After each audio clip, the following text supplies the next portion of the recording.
O que me diria se eu lhe dissesse que a linha entre o bem e o mal é muito mais fina do que pensa, e que a pessoa mais comum, mais amável, o seu vizinho ou colega, é capaz de atos terríveis sob certas condições? Hoje, vamos mergulhar nos mais assustadores e reveladores experimentos sociais da história.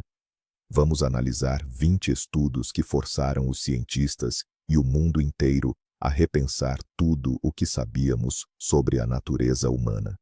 Vai descobrir por que obedecemos a ordens, mesmo que sejam desumanas, por que ignoramos alguém que precisa de ajuda, e com que facilidade um grupo de boas pessoas pode transformar-se numa multidão de monstros. Prepare-se. Depois deste vídeo, vai olhar para quem o rodeia e para si mesmo de uma forma muito diferente. Antes de começarmos, vamos entender o que é, afinal, um experimento social. Não é apenas um jogo. É uma tentativa dos cientistas, em condições controladas, de compreender como a sociedade, o grupo e a própria situação afetam o nosso comportamento, os nossos pensamentos e os nossos sentimentos. Muitos dos experimentos sobre os quais vamos falar foram conduzidos em meados do século XX, numa altura em que as normas éticas na ciência eram, digamos assim, mais flexíveis. Foram precisamente os seus resultados chocantes que levaram em grande parte à criação das regras modernas que proíbem submeter pessoas a tais condições. Estas histórias não são apenas contos macabros, mas sim lições importantes que custaram a algumas pessoas a saúde psicológica e, por vezes, até física. Comecemos talvez pelo mais conhecido e assustador: o famoso experimento de Stanley Milgram sobre a obediência à autoridade. Imagine que você é um dos participantes. Dizem-lhe que o objetivo é estudar a influência da dor na memória. Numa sala ao lado, está sentado o aprendiz, e a sua tarefa é fazer-lhe perguntas. Por cada resposta errada, você tem de carregar num botão que lhe aplica um choque elétrico. A voltagem aumenta progressivamente a cada erro. O homem de bata branca, um cientista tido como autoridade, diz-lhe calmamente para continuar, mesmo quando o aprendiz começa a gritar de dor, implora para parar e depois fica em silêncio total. Quantas pessoas, na sua opinião, chegariam ao choque máximo, mortalmente perigoso, de 450 volts? Os psicólogos previram: não mais de 1%, apenas os verdadeiros sádicos. Mas a realidade foi muito mais assustadora. 65% de pessoas comuns, como eu e você, continuaram a carregar no botão até ao fim, simplesmente porque a pessoa de bata lhes deu essa ordem. Este experimento provou que não é preciso ser um monstro para cometer atos monstruosos. Basta uma ordem simples de alguém que consideramos estar no comando. A próxima paragem nos abismos da mente humana é o famoso experimento da prisão de Stanford, conduzido por Philip Zimbardo. 24 estudantes voluntários, psicologicamente saudáveis, foram divididos aleatoriamente em prisioneiros e guardas, numa prisão improvisada no subsolo da universidade. O experimento, planeado para durar 2 semanas, teve de ser interrompido após apenas 6 dias. Por quê? Porque os guardas começaram a manifestar tendências sádicas. Humilhavam os prisioneiros, forçavam-nos a fazer exercícios sem sentido e privavam-nos de sono e comida. Já os prisioneiros tornaram-se passivos, deprimidos, e alguns até sofreram colapsos nervosos. Jovens normais, ao receberem uma pequena dose de poder e um uniforme, transformaram-se em tiranos, enquanto os seus colegas se tornaram vítimas destroçadas. Este experimento é a ilustração mais clara de como os papéis sociais e o ambiente podem alterar drasticamente o nosso comportamento, forçando-nos a esquecer os nossos próprios princípios morais. O poder corrompe, e como se viu, não precisa de muito tempo para o fazer. E o que dizer sobre a força da multidão? O famoso experimento de conformidade de Solomon Asch demonstra isso de forma cabal. Imagine uma tarefa simples. Mostram-lhe uma linha, e ao lado, outras 3 de comprimentos diferentes. O seu trabalho é dizer qual das 3 linhas coincide com a de referência. A resposta é mais que óbvia, mas você está numa sala com outros participantes, que na verdade são atores contratados. E um por um, eles dão com grande convicção a resposta errada. Quando chega a sua vez, o que fará? Dirá a verdade, arriscando-se a parecer tolo e a contrariar o grupo? Ou irá mentir, apenas para não ser a nota dissonante? O resultado foi chocante. 75% dos participantes cederam à pressão da maioria pelo menos uma vez e deram uma resposta que sabiam ser incorreta. Esta experiência revelou o nosso medo profundo de sermos ostracizados, de sermos a ovelha negra. Estamos dispostos a negar o óbvio, tudo para evitar o conflito com o grupo. Isto explica por que é que as pessoas se calam perante a injustiça e por que é que nações inteiras podem aderir a ideologias completamente insanas. Por que é que as pessoas passam ao lado de quem precisa de ajuda? Este fenômeno é conhecido como o efeito do observador, ou efeito espectador. E o seu estudo começou após a trágica história de Kitty Genovese, que foi assassinada à vista de dezenas de vizinhos, mas ninguém se dignou a chamar a polícia. Os psicólogos Darley e Latané decidiram testar esta teoria em laboratório. Convidaram estudantes para discutir problemas pessoais através de um sistema de intercomunicação. De repente, um dos participantes simulava um ataque epilético, ficava sem ar e pedia socorro. Se o sujeito testado pensava que era o único a ouvir, apressava-se a ajudar em 85% dos casos. Mas se soubesse que havia outros a ouvir, esse número caía para apenas 31%. A conclusão foi que, quanto mais testemunhas numa situação de emergência, menor a probabilidade de alguém intervir. Cada um pensa que outra pessoa irá ajudar. Isto chama-se difusão da responsabilidade. Não somos cruéis por natureza, mas a nossa inação no meio de uma multidão pode ser fatal. Como é fácil criar inimizade entre as pessoas? O experimento de Muzafer Sherif, a caverna dos ladrões, deu uma resposta assustadoramente simples a essa pergunta. Ele dividiu um grupo de rapazes comuns de 11 anos em 2 grupos e instalou-os num acampamento de verão. Inicialmente, os grupos não sabiam da existência uns dos outros. Mas, assim que Sherif organizou uma série de competições entre eles, com prêmios para os vencedores, começou uma verdadeira guerra. Os rapazes tornaram-se hostis, queimavam as bandeiras dos adversários, insultavam-nos e arranjavam brigas. O ódio nasceu literalmente do nada, apenas de uma simples divisão entre nós e eles, e da competição por recursos. Este experimento demonstrou a facilidade com que surgem conflitos intergrupais, racismo e nacionalismo. Tudo o que é preciso é criar fronteiras artificiais e dizer: eles não são como nós e querem tirar o que nos pertence. No entanto, para os reconciliar, os cientistas tiveram de criar um problema comum que os rapazes só conseguiam resolver em conjunto. As palavras podem ferir e até mesmo aleijar. O chamado estudo monstro, um dos experimentos mais antiéticos da história, demonstrou essa realidade com uma clareza aterrorizante. Em 1939, cientistas da Universidade de Iowa dividiram 22 crianças órfãs em 2 grupos. Ao primeiro grupo, formado por crianças com desenvolvimento de fala normal, os pesquisadores diziam incessantemente que a sua fala era horrível, que elas gaguejavam e as criticavam a cada deslize. Já o segundo grupo, que incluía crianças com deficiências de fala reais, recebia apoio incondicional e constantes elogios. Os resultados foram catastróficos. As crianças do primeiro grupo, que eram constantemente criticadas, tornaram-se retraídas, inseguras, e algumas delas realmente desenvolveram problemas de fala que persistiram pela vida adulta. Este experimento demonstrou, de forma chocante, como o reforço negativo e a aplicação de rótulos destrutivos podem quebrar a mente de uma criança.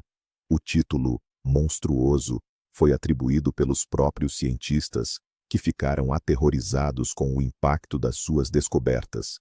Será que o fascismo pode surgir numa sala de aula comum dos Estados Unidos? Em 1967, o professor de história Ron Jones decidiu demonstrar a resposta aos seus alunos de forma prática. Para ajudar a explicar como é que os alemães foram capazes de apoiar o regime nazi, ele criou o movimento da Terceira Onda dentro da sua turma. Impôs uma disciplina rigorosa, um uniforme único, uma saudação comum e slogans como "A força reside na disciplina".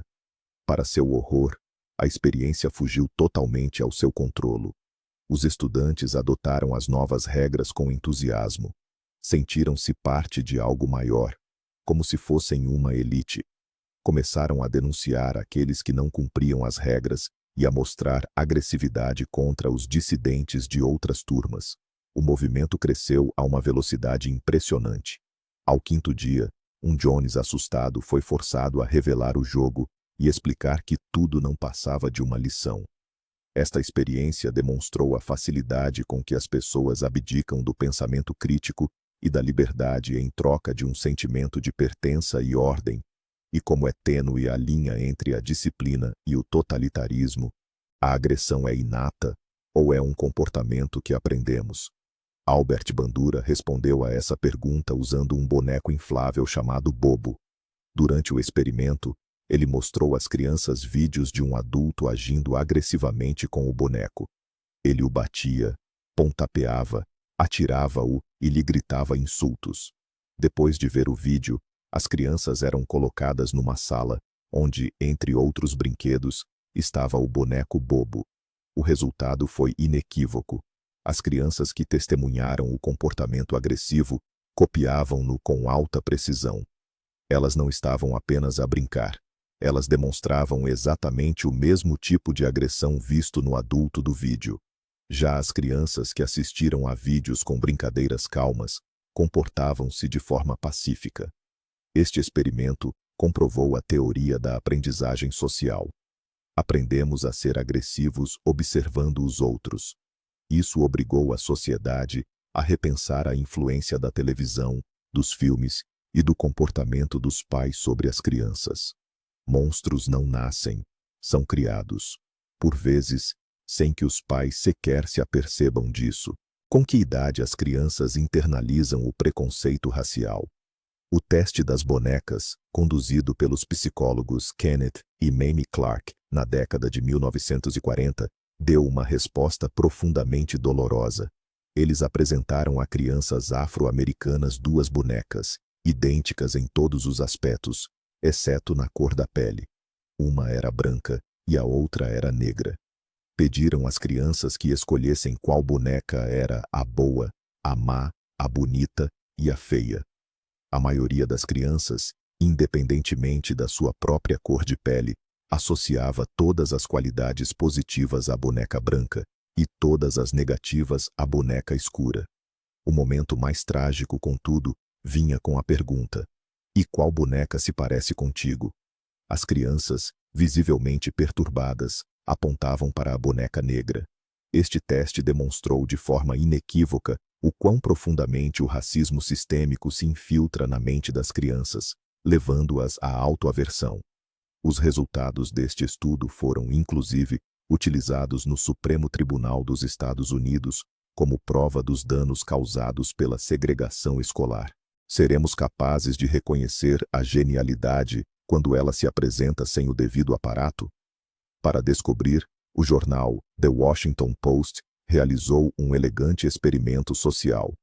Numa hora de ponta, no hall de entrada de uma estação de metro de Washington, um músico de rua com aparência comum parou e começou a tocar violino. Em 45 minutos, mais de 1000 pessoas passaram por ele. Apenas 7 pararam para ouvir, e só um o reconheceu. Acontece que este músico era Joshua Bell, um dos maiores violinistas da atualidade, tocando num Stradivarius avaliado em 3,5 milhões de dólares. Pela sua atuação, cujos bilhetes custam centenas de dólares numa sala de concertos, ele ganhou apenas $32. Este experimento revelou o quanto a nossa percepção Depende do contexto. Não apreciamos a beleza e o talento por si mesmos. Precisamos de cartazes, salas de espetáculos caras e um ambiente adequado para percebermos que estamos perante algo grandioso. Na correria do dia a dia, ficamos cegos e surdos para o que é belo. Imagine que está numa sala, a preencher um formulário ou um inquérito. De repente, começa a sair fumo debaixo da porta. Qual seria a sua reação? É óbvio, soaria o alarme imediatamente. Mas e se estivesse na mesma sala, com mais duas pessoas que vissem o fumo, mas não reagissem absolutamente nada, continuando a preencher os papéis? A experiência da sala cheia de fumo demonstrou que, numa situação dessas, é muito provável que você também não fizesse nada. Os participantes que estavam sozinhos reportaram o fumo em 75% dos casos. Já nos grupos com atores passivos, esse número caía para apenas 10%. As pessoas tossiam e esfregavam os olhos, mas olhavam para os vizinhos impassíveis e concluíam que, afinal, devia estar tudo bem. Esta é mais uma manifestação do conformismo e da ignorância pluralista. Quando uma situação é ambígua, procuramos a reação dos outros para perceber como devemos agir. E se os outros ficam parados, nós também congelamos. Mesmo perante um perigo evidente, o que é que acontece quando percebemos que não conseguimos controlar o nosso próprio destino? O psicólogo Martin Seligman descobriu o fenômeno do desamparo aprendido durante experiências um tanto cruéis realizadas em cães. Ele colocava-os em jaulas, onde recebiam choques elétricos. Um grupo de cães conseguia carregar numa alavanca para parar a dor. O outro grupo não tinha essa possibilidade, e o choque parava de forma completamente aleatória. Em seguida, ambos os grupos foram colocados numa nova jaula com uma divisória baixa, que podiam saltar facilmente para evitar os choques. Os cães do primeiro grupo percebiam rapidamente o que tinham de fazer e salvavam-se. Já os cães do segundo grupo, que se habituaram a que as suas ações não tivessem qualquer impacto, limitavam-se a deitar-se no chão e a ganir, sem sequer tentar escapar à dor.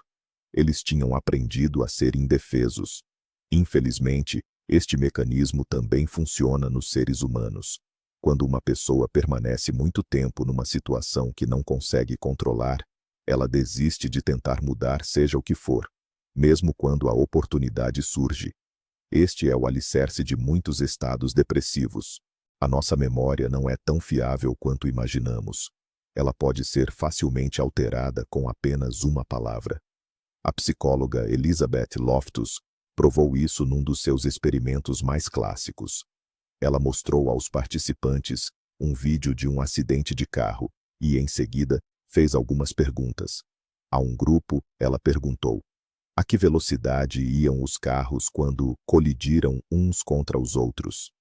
Ao outro grupo, foi feita a mesma pergunta, mas o verbo colidiram foi substituído por um termo mais suave, como tiveram um toque. As pessoas que ouviram o verbo mais forte, colidiram, estimaram a velocidade dos veículos como sendo significativamente mais alta. Mas o experimento não parou por aí. Uma semana depois, os participantes foram novamente questionados se tinham visto vidro partido no vídeo. Os que tinham ouvido a palavra colidiram responderam sim, com muito mais frequência, apesar de não haver, de facto, qualquer vidro partido na filmagem. Este estudo demonstrou que as nossas recordações não são um registro fiel dos acontecimentos.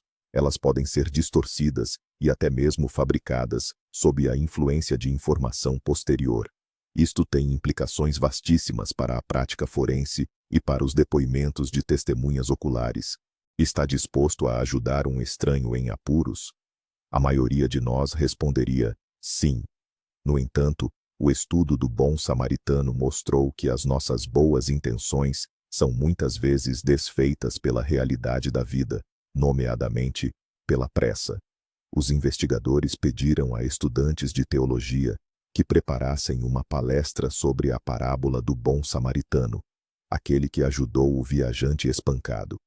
De seguida, os estudantes foram enviados para outro edifício, onde deveriam apresentar essa palestra. A um grupo foi dito que estavam atrasados, enquanto o outro grupo tinha tempo de sobra. No caminho, depararam-se com um ator que simulava estar doente, gemendo e tossindo. Quem parou para ajudar? Entre aqueles que não estavam com pressa, 63% prestaram assistência. Mas, entre os que estavam atrasados, apenas 10% pararam. Alguns, literalmente, passaram por cima do homem caído, a caminho da sala de aula onde iam falar sobre a importância de ajudar o próximo. A moral da história. A nossa capacidade de resposta e a nossa moral dependem fortemente da situação. Quando estamos com pressa, os nossos valores passam para segundo plano. Agora, vamos abordar um verdadeiro horror. Algo que foi sancionado diretamente pelo Estado. O chamado Projeto Aversão não era bem um experimento, mas sim um programa de tortura médica conduzido no Exército da África do Sul durante as décadas de 70 e 80. Psiquiatras militares, sob a liderança do Dr. Aubrey Levin, tinham como objetivo curar soldados homossexuais da sua orientação. Para isso, eles aplicavam métodos brutais de terapia de aversão. Os soldados eram amarrados a uma cadeira, enquanto lhes eram mostradas fotografias de homens nus, e simultaneamente recebiam fortes descargas elétricas. Também lhes eram administrados medicamentos para induzir náuseas e vômitos. A meta era clara: criar um reflexo condicionado, ligando os estímulos homossexuais à dor e à repulsa. Aqueles que não conseguiam ser reorientados eram submetidos à castração química ou, em casos extremos, a cirurgias forçadas de redesignação sexual. Este programa desumano, que afetou cerca de 900 pessoas, é um dos exemplos mais sombrios de como a pseudociência e o preconceito podem ser usados para justificar a crueldade e a violação sistemática dos direitos humanos. Até que ponto os nossos preconceitos influenciam as nossas ações diárias, aquelas que parecem banais? Stanley Milgram, o autor do famoso experimento do choque elétrico, também investigou esta questão. Durante o experimento da carta perdida, ele espalhou pela cidade centenas de envelopes já selados e endereçados. Alguns envelopes eram endereçados a destinatários neutros, como uma pessoa particular ou uma empresa de pesquisa. Já outros iam para organizações com uma clara conotação política ou ideológica, como os Amigos do Partido Comunista ou os Amigos do Partido Nazi. A questão era: quais cartas os transeuntes apanhariam e colocariam no correio, num gesto de altruísmo? Os resultados foram previsíveis. Cerca de 70% das pessoas que encontravam as cartas com destinatários neutros as enviavam. Já as cartas dirigidas a comunistas e nazis chegavam ao destino em apenas 25% dos casos. Este teste simples demonstrou que a nossa disposição para ajudar um estranho depende diretamente de o considerarmos dos nossos ou de fora. Será que é possível criar, em apenas um dia, um modelo de sociedade baseado na discriminação dentro de uma sala de aula? A professora Jane Elliott conseguiu fazer isso em 1968, no dia seguinte ao assassinato de Martin Luther King.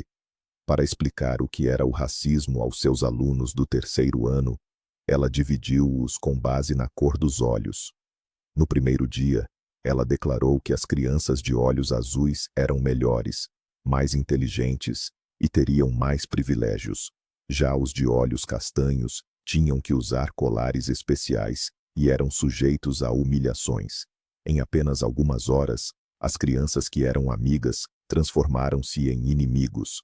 As de olhos azuis tornaram-se arrogantes e cruéis, enquanto as de olhos castanhos ficaram oprimidas e inseguras. O desempenho escolar delas caiu drasticamente. No dia seguinte, Elliott inverteu as regras. Agora, os melhores eram os de olhos castanhos. E a situação repetiu-se, de forma simétrica. Esta lição poderosa e emocionante demonstrou de forma clara e visível às crianças o quão irracional e destrutiva é qualquer forma de discriminação. Este evento ficou conhecido na história como o exercício olhos azuis, olhos castanhos. A simples observação do nosso comportamento já o altera. Este fenômeno é conhecido como o efeito Hawthorne. Foi descoberto quase por acaso na década de 1920, durante uma série de estudos nas fábricas da Western Electric. Os investigadores tentavam perceber como as condições de trabalho, como a iluminação, afetavam a produtividade dos operários.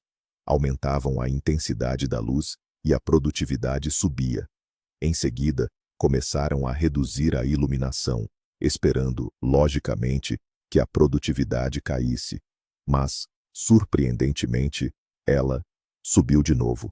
A produtividade aumentava com praticamente qualquer alteração. No fim, os investigadores chegaram à conclusão de que a chave não era a luz, mas sim a atenção que estava a ser dada aos trabalhadores. Os funcionários trabalhavam melhor simplesmente por saberem que estavam a ser observados e que faziam parte de algo importante. À primeira vista, parece um efeito positivo. Mas o seu lado sombrio reside no facto de que ele revela como somos facilmente manipuláveis. Uma simples demonstração de atenção pode levar-nos a trabalhar mais arduamente, mas isso não significa que as nossas condições de trabalho tenham, de facto, melhorado. Este é o fundamento de muitos métodos de controlo e manipulação corporativa. Quão devastadores podem ser o isolamento e o desespero.